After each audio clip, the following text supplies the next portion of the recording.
लोग स्टार्ट कर रहे हैं हिस्ट्री का पहला चैप्टर ऑफ क्लास 6 जो कि है timeline and sources of history. तो चैप्टर है टाइमलाइंस के बारे में, ठीक है, एंड सोर्सेज ऑफ हिस्ट्री। तो देखो पहले तो समझते हैं कि आखिर ये टाइमलाइन है ये यूज किसके लिए हो रहा है। तो टाइमलाइन हम लोग यूज करते हैं कि हमारे जो पास्ट में, ठीक है, हमारे साथ जो इवेंट्स हुए हैं उनको दिखाने के लिए हम लोग टाइमलाइंस का यूज करते हैं, ठीक है। और यही जो पास्ट है इसको हम लोग बोलते हैं हिस्ट्री। तो आखिर हमारे पास्ट के बाद पास्ट के बारे में, ठीक है, कैसे हमें पता चलता है, इसको हम लोग बोलते हैं सोर्सेस। तो जिन चीज़ों का इस्तेमाल करके अपने पास्ट के बारे में हम लोग पता लगाते हैं उसको बोलते हैं सोर्सेस। तो सिंपली समझो कि हम लोग जो अपना इतिहास जो हिस्ट्री हम लोग पढ़ते हैं उसके अंदर कई सारी घटनाएं मतलब हुई होती हैं।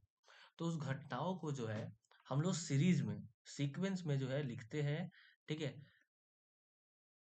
ठीक है, और सीक्वेंस में लिखने के लिए हम लोग जिस चीज़ का इस्तेमाल करते हैं वो है टाइमलाइन, ठीक है।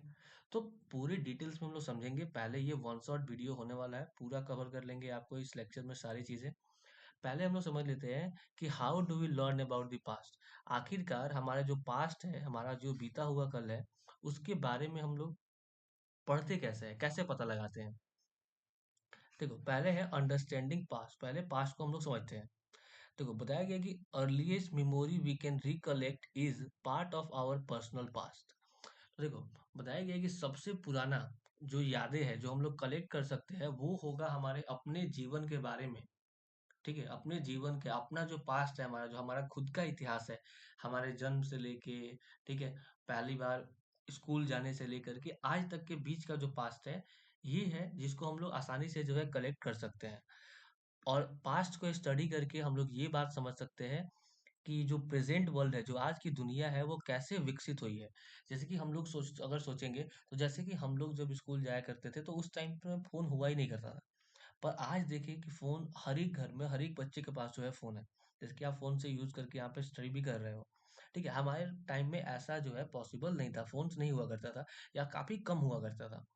ठीक है, तो ये तो हमने पास्ट के बारे में पहले समझा, पहले पास्ट को हमने जाना, ठीक है, और प्रेज़ेंट को देखा तो हमें समझ में आया कि हाँ, पहले जो है फ़ोन्स नहीं हुआ करती थी और अब जो है वो चीज़ें डेवलप हो चुकी है और बहुत ज़्यादा हो चुकी है। तो इसीलिए हम लोग स्टडी पास्ट को स्टडी करते हैं ताकि हम लोग समझ पाए कि अभी जो है चीजें कौन-कौन सी ऐसी चीजें हैं जो डेवलप हुई है, जो नई आई हुई है, जो पहले नहीं थी। ठीक है, इनके बारे में स्टडी करने के लिए हम लोग यूज करते हैं।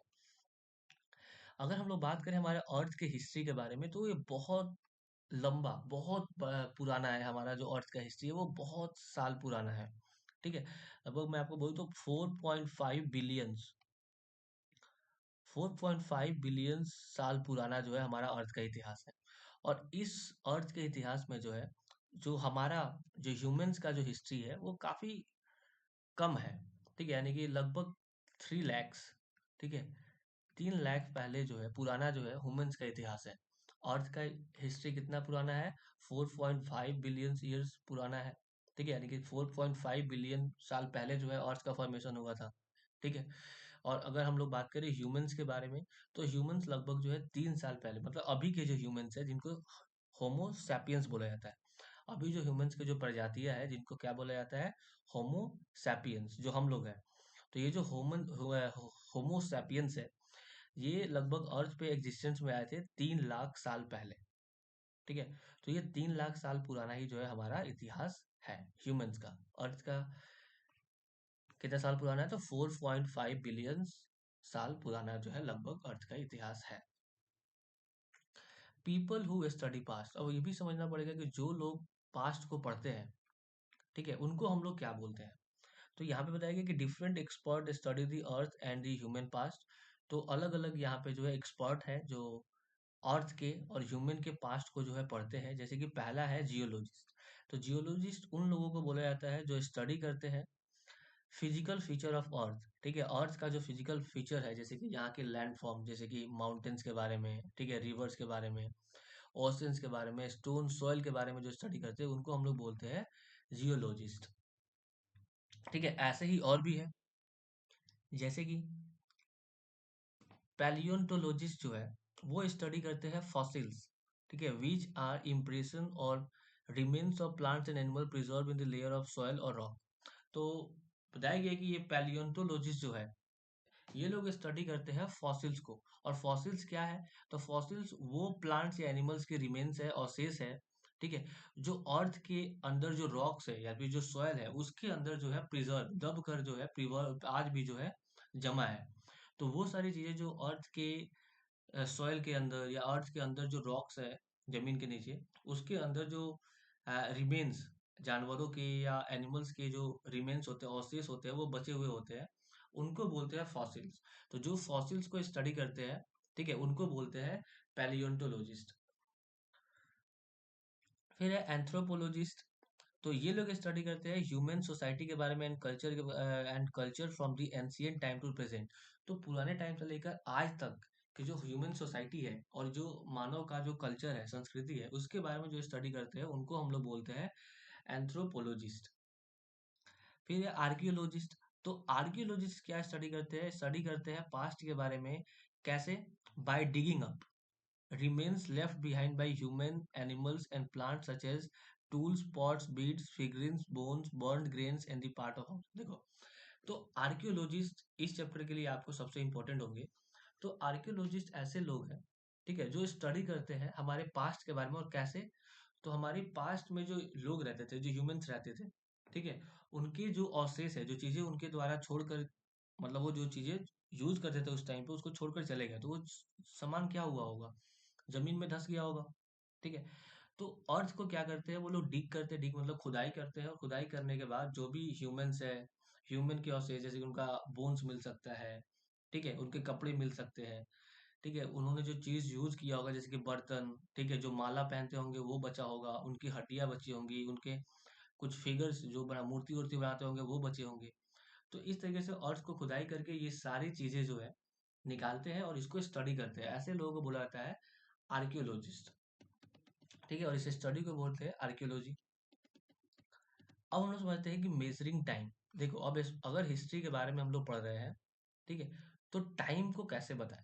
आज जैसे कि हम लोग लिखते हैं, जैसे कि अभी 2026 चल रहा है, ठीक है, तो 2006 चल रहा है, इसका मतलब क्या है? अगर 2006 साल भी चले जाएंगे, इसका मतलब क्या कोई जीरो साल आ जाएगा क्या?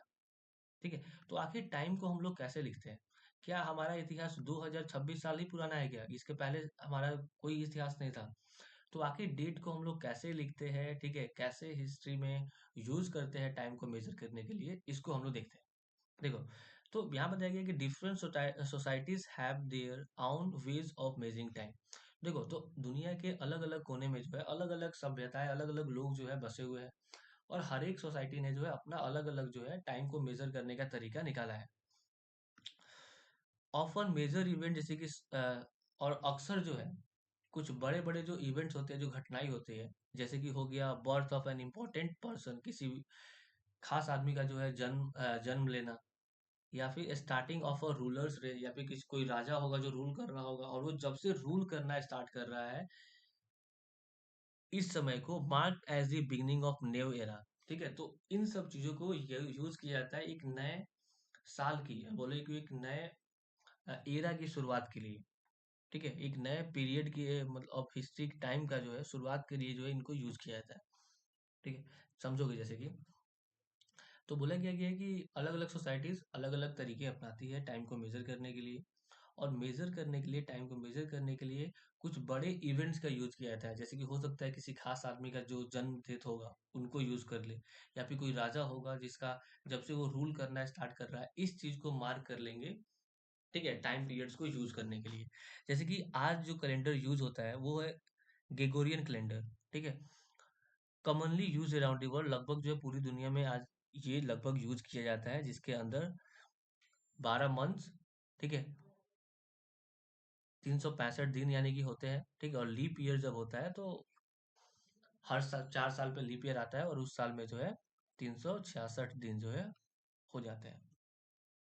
और ग्रेगोरियन कैलेंडर्स में जो डेट्स जो हमने लिखते हैं उसके लिए दो कॉमन टर्म यूज करते हैं, एक है सीई और दूसरा है बीसीई। ठीक है, सीई को और बोलते हैं एडी, और बीसीई को और लिखा जाता है बीसी। ठीक है, तो सी का मतलब हो गया कॉमन एरा और बीसीई का मतलब हो गया बिफोर कॉमन एरा। तो याद रखेंगे कि year after the birth of Jesus. ठीक है। तो जो क्रिश्चियंस के जो गॉड है, ठीक है, जीसस, इनके जन्म के बाद का जो समय है उसको लिखते हैं सीई में। ठीक है, किसमें लिखते हैं? सीई में। ठीक है। यानी कि अगर कोई इवेंट लिखा हुआ है कि हाँ वो इवेंट जो है 100 सी में हुआ है, सॉरी, 100 सी में हुआ है, इसका मतलब ये जो घटना है वो जीसस के जन्म के 100 साल बाद हुआ है। वैसे ही ईयर बिफोर द बर्थ, उनके जन्म से पहले का जो समय है उनको BCE में लिखा जाता है। तो मान लो अगर 50 BCE लिखा हुआ है, इसका मतलब ये जो घटना है वो जीसस के जन्म के 50 साल पहले हुई है। ठीक है। तो याद रखेंगे, BC कहने का मतलब, BCE कहने का मतलब क्या है कि जीसस के जन्म से पहले, और सीई कहने का मतलब क्या है कि जीसस के जन्म के बाद। जैसे कि एग्जाम्पल में बताया गया है कि 1947 सी लिखा हुआ है, इसका मतलब the year India gained independence. तो इस साल में जो है, यानी कि जीसस के लगभग 1947 साल बाद जो है इंडिया जो है आजाद होता है। वैसे ही लगभग 560 BCE में जो है लगभग गौतम बुद्ध का जो है जन्म होता है, यानी कि जीसस के 560 साल पहले। ठीक है। There is no year zero, याद रखेंगे कि ग्रेगोरियन कैलेंडर में कोई जीरो साल नहीं होता है। The year 1 BCE is followed by 1 CE, कि साल 1 BCE के बाद जो अगला साल आता है वो 1 CE आता है। और भी आपको डेट्स के बारे में याद रखना है कि BC के अंदर, सॉरी, BCE के अंदर जो है वो डेट्स बैकवर्ड जाते हैं, बैकवर्ड। ठीक है। जैसे कि मान लो 5 BCE होगा, तो इसका अगला साल जो है वो 4 BCE होगा। ठीक है। इसका अगला साल जो होगा वो 3 BCE होगा। यानी कि BCE के अंदर जो ईयर्स है वो बैकवर्ड, पीछे की तरफ जो है मूव करते हैं, और CE में फॉरवर्ड की तरफ। ठीक है। तो जैसे कि हमने बोला कि 1 BCE के बाद साल कौन सा आएगा? 1 CE आएगा। ठीक है, याद याद रखेंगे। ठीक है। इसके लिए सेपरेट वीडियो आप देखोगे डिटेल वाला, ये तो बस एक शॉर्ट है। ठीक है, वन शॉट है। चलो टाइमलाइन समझ लेते हैं क्या है। टाइमलाइन जो है एक टूल है जिसका इस्तेमाल किया जाता है हिस्टोरिकल इवेंट्स को सीक्वेंस में, सीरीज में, एक के बाद क्या हुआ है, सीक्वेंस में क्या हुआ है, इसको लिखने के लिए। It help us understand which events happened earlier and which happened later. और टाइमलाइंस का हम लोग यूज करते हैं तो हमें पता चलता है कि कौन सा घटना जो है पहले हुआ है और कौन से घटना बाद में हुई है। ये हमें पता चलता है अगर टाइमलाइंस का इस्तेमाल करते हैं तो। जैसे कि मान low birth of Buddha happened before the birth of Jesus. तो जैसे कि जो बुद्धा है, ठीक है, गौतम बुद्ध है, इनका जो जन्म है वो जीसस के जन्म से पहले हुआ है। Which can be seen easily on a timeline, जो एक टाइमलाइन पे आप आसानी से देख पाओगे अगर टाइमलाइन आपने एनसीईआरटी बुक्स में जो दिया हुआ है वो देखा होगा तो। आगे चलते हैं। आगे बताया गया है सेंचुरी और मिलेनियम। काफी बार आपको टेक्स्ट बुक में ये दो वर्ड्स जो है देखने को मिलेगा कि सेकेंड मिलेनियम, थर्ड मिलेनियम। ठीक है। ठीक है, सेकेंड सेंचुरी, थर्ड सेंचुरी। ठीक है, आगे के लिए है क्या? तो देखो, लंबी समय को समझने के लिए जो है हिस्टोरियंस कुछ टर्म्स यूज करते हैं। जैसे कि पहला है सेंचुरी। सेंचुरी जो है 100 साल के पीरियड को बोलते हैं सेंचुरी। ठीक है। जैसे कि अभी जो चल रहा है वो 21st सेंचुरी चल रहा है। ठीक है। और ये 21st सेंचुरी कब से कब तक चलेगा? 2001 से लेकर 2100 तक। तो अगर मैं बोलूं कि सेंचुरी फर्स्ट सेंचुरी कहने का मतलब क्या है कि 1 से लेकर, सॉरी एक सेकेंड, 1 से लेकर कितने तक हो जाएगा? 100 तक। ठीक है। अभी भी समझना होगा, अगर बोला गया होगा फर्स्ट सेंचुरी भी बोला जाता है, first century, second century, third century, वैसे ही अभी चल रहा है 21st सेंचुरी CE अभी चल रहा है। आगे मिलेनियम समझेंगे तो मिलेनियम कहने का मतलब है 1000 साल का जो पीरियड होता है उसको हम लोग बोलते हैं मिलेनियम। जैसे कि we are currently in third millennium. जैसे कि अगर बोला जाए एक मिलेनियम का मतलब 1000, तो अभी जो है हम लोग, तो एक से लेकर के 1000 तक के साल को बोलेंगे 1 मिलेनियम। तो 1000, एक से लेकर के 2000 तक को क्या बोलेंगे? Second millennium. 2001 से लेकर 3000 तक को बोलेंगे थर्ड मिलेनियम। यानी कि अभी हम लोग किसमें रह रहे हैं? थर्ड मिलेनियम में। 2026 चल रहा है तो वो इसी के बीच में आ रहा है, यानी कि अभी हम लोग है थर्ड मिलेनियम में। चलो फिर समझते हैं सोर्सेज ऑफ हिस्ट्री।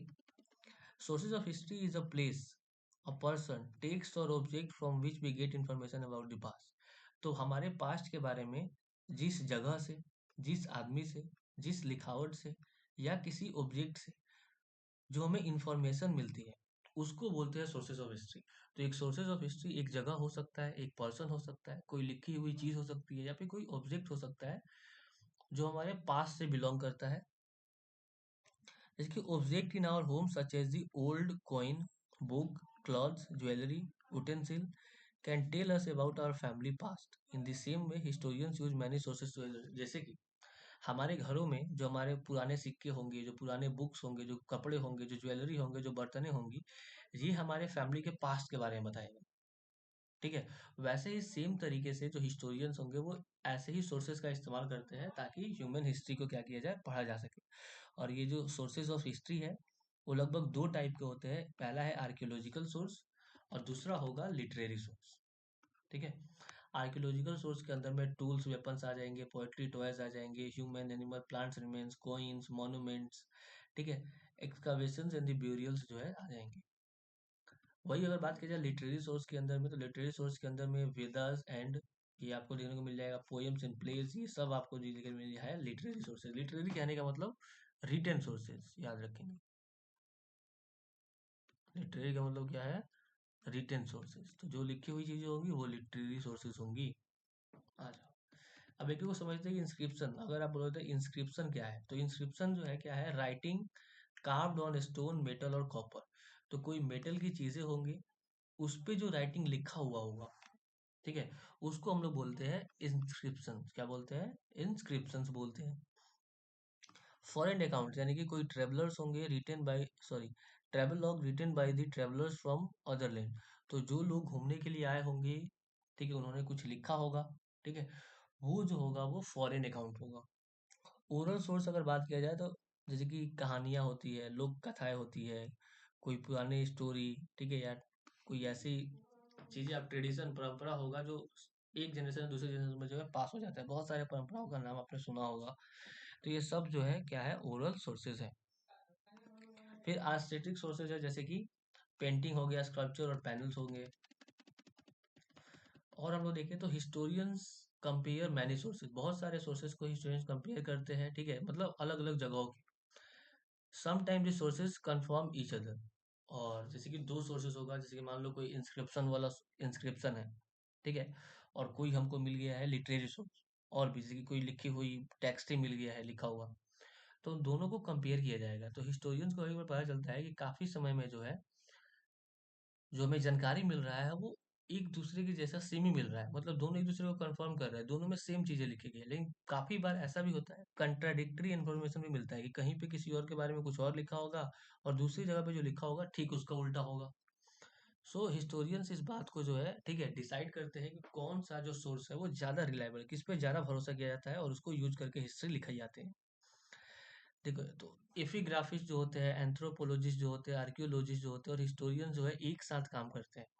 और in recent years scientific studies जो है, इंक्लूडिंग जैसे कि genetic, climate study, in recent year newspaper, television and internet are useful sources. आज के ज़माने में जो न्यूज़पेपर्स है, टेलीविजन है और जो इंटरनेट है, ये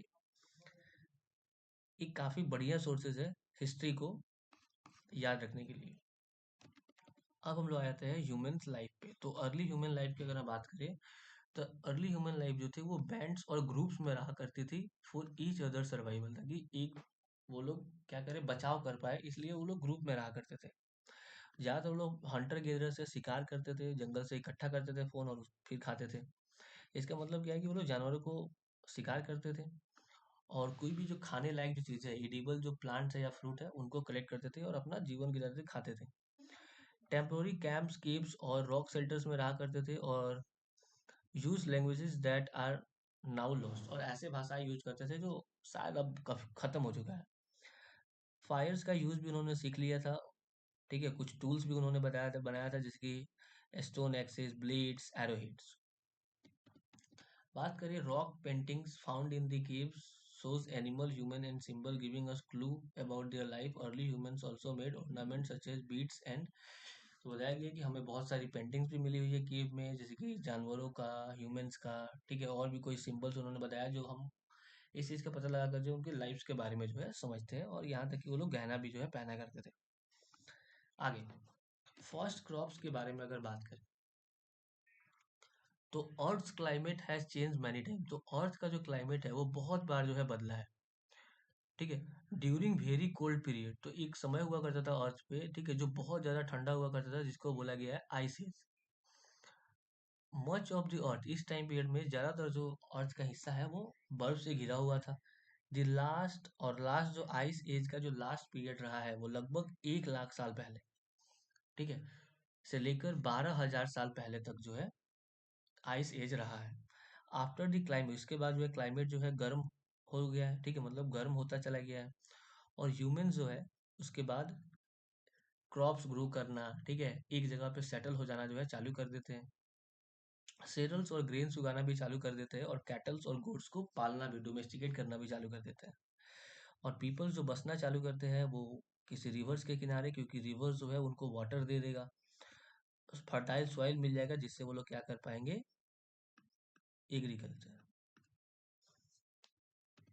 आगे फिर देखने को मिलता है ग्रोथ ऑफ कम्युनिटी, कैसे जो है कम्युनिटी जो है ग्रो करना चालू करता है। तो जैसे कि जो कम्युनिटीज है वो ग्रो करते हैं, social life become more complex. तो जैसे कि लीडर्स या फिर चिफ्टन्स बोले are responsible for the welfare of the people. तो जैसे जैसे कम्युनिटी बढ़ता जाता है, लोग बढ़ते जाते हैं, तो उनके अंदर जो लीडर्स होते हैं वो लोगों के सुधार के लिए जो है काम करते हैं। Land you land was usually use collectively, और सारे लोग मिलकर जो है एक साथ जो है लैंड का यूज करते थे। And there was no strong idea of private ownership, ऐसा कोई आइडिया नहीं है कि उस समय पे जो है प्राइवेट ओनरशिप, जैसे आज हर किसी का पर्सनल जमीन होता है वैसे पहले हुआ करता था, इसका स्ट्रॉन्ग एविडेंस हमें मिला नहीं। Hamlet grew into village and village began exchanging goods such as food, clothing and tools. धीरे धीरे जो ये लोग हैं वो गांव में रहना चालू कर देते हैं, गांव धीरे धीरे एक्सपेंड करने लगता है, गांव के अंदर में खाना, कपड़े, टूल्स जो है शेयर किए जाते हैं। धीरे धीरे जो है कम्युनिकेशन और नेटवर्क ट्रेड जो है डेवलप करता है, और बहुत सारे भी जो गांव होते हैं वो शहर में बनना चालू कर जाते हैं। नई नई टेक्नोलॉजी देखने को मिलता है, जैसे कि लोग अब पोएट्री बनाने लगते हैं, ठीक है, मेटल्स का यूज करने लगते हैं जैसे कि कॉपर, और बाद में आयरन टूल्स का भी जो है इस्तेमाल करते हैं। और ये जो डेवलपमेंट है, यही जो है धीरे धीरे जो है किस चीज की तरफ लेकर जाता है, तो इमर्जेंस ऑफ अ सिविलाइजेशन, एक सभ्यता का उद्गम की तरह जो है ये लेकर चला जाता है।